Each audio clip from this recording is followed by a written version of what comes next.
the number 2 running back on Mike Mayock's draft board, Darius Geis of LSU. I guess he went on Sirius NFL, Sirius XM NFL radio. It's tough to say. It's not like almost like an eye chart. He went on there yesterday and was asked the question that we frequently ask players when they come on here. What's the most bizarre question you got asked in a meeting room in the combine? And many of them are literally bizarre and sometimes humorously, though, or you could see the humor in it in a way, and it's weird and awkward. I believe it was Gerald McCoy who was once asked if he wore a thong, right? What's your favorite tree? Oh, there's some crazy stuff. Would you rather be a dog or a cat? Because they NFL teams think that the players who are coming into the interview process at the combine are well coached and also completely robotic when it comes to not answering a question that might be controversial or allowing to see inside their psyche and nervous about getting the X's and O's right. So they try to throw them off their game.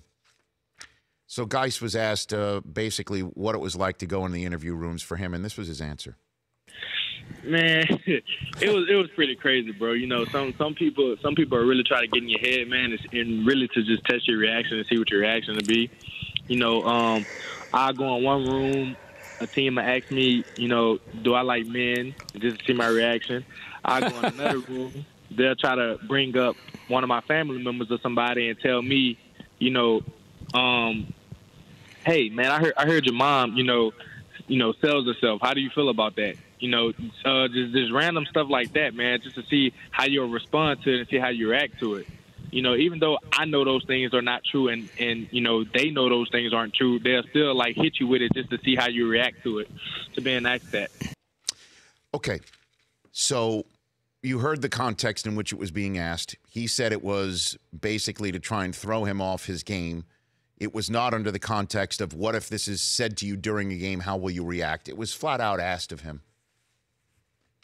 And again, taking this young man at his word, because things of this nature have happened before. Eli Apple was asked a couple of years ago by an assistant coach of Atlanta if he was homosexual. It was a few years ago.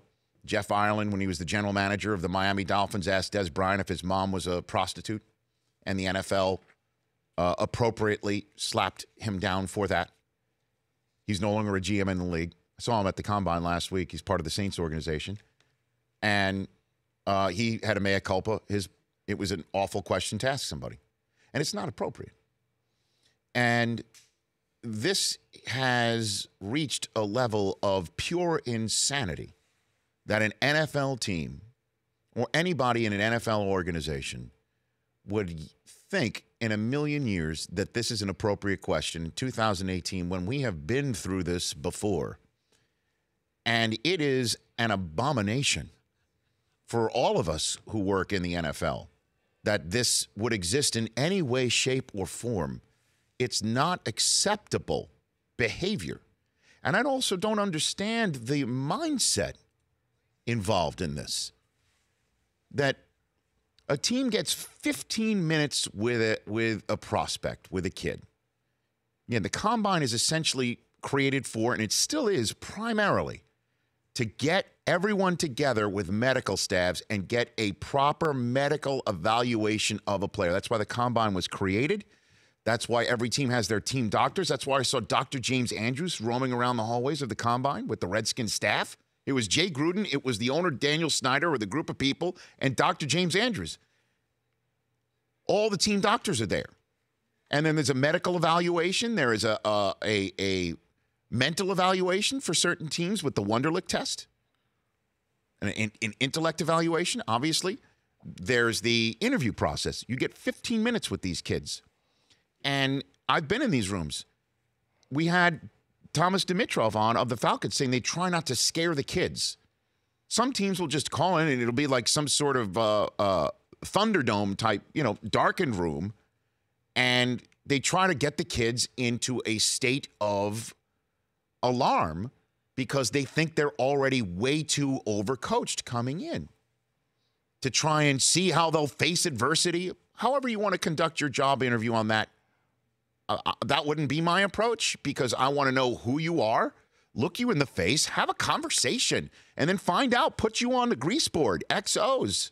Let's go. What's your football psyche? What's your desire? Get him up on the board and see how he can draw up a play. You could see a desire. You could see want. You could see intelligence, football IQ, all of that. Work ethic. To me, that's the way what 15 minutes is for. But you ask this question of a player, does he like men? What the hell does that matter? Or does your mom sell herself? Like, what the hell is... Do you really think that's going to show anything at all? Oh God, yeah. Let's all regroup after that one. Man, the way the guys answered the question of whether his mom sells himself, the way he reacted like that. Yeah, I really like the fire in that kid. Or well, the way that he reacted. I don't know how he's going to react on 3rd and 1. You know, and we need that 1 yard in the 4th quarter of Week 15. Playoffs on the line. Huh? Remember how he reacted to how we asked him when his mom was a whore? Come on. Appropriately, the NFL put out a statement through Brian McCarthy, who's been there forever and a day. Good man, Brian McCarthy, from the league office. A question such as that is completely inappropriate and wholly contrary to league workplace policies. The NFL and its clubs are committed to providing equal employment opportunities to all employees in a manner that is consistent with our commitment to diversity and inclusion, state and federal laws, and the CBA. We're looking into the matter. The league annually reminds clubs of these workplace policies that prohibit personnel from seeking information concerning a player's sexual orientation. Find out who it is. And I'll tell you what,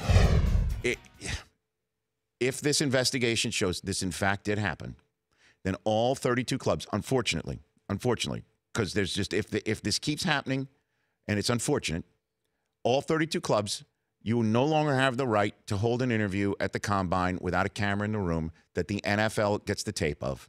And if you want to review the tape of this interview, again, you call the NFL. And the NFL provides you with that tape after they look through every last minute of it. End of story. Get rid of this. It's stupid. It's nonsensical. What does it show you? Why are we wasting our time like this? What the hell? It just really upsets me. Clearly. I mean, we come off a combine where Shaquem Griffin gives you all the feels. And we find out at the same time this is happening in an interview room. What for? What for? Find out if Darius Geis has a passion for the game, his history, who he is. Find out if he can figure out where the pass protection needs to be on 3rd down. Find out if he loves to play football. Find out if he's a good fit for your team.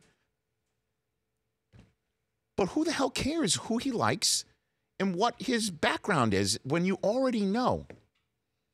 That's the thing, too. Everybody knows everything in the NFL. And if they don't, I'll tell you this. I met someone from a team who is a former member of law enforcement whose job is to go to everybody's hometown that is on their list of possible draftees and interview everybody that they know, from coach to assistant to janitor of school to everybody in that town.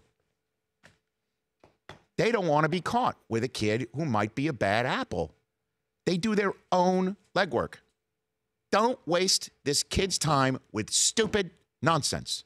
Or ours. The Rich Eisen Show, weekdays at noon Eastern on Audience.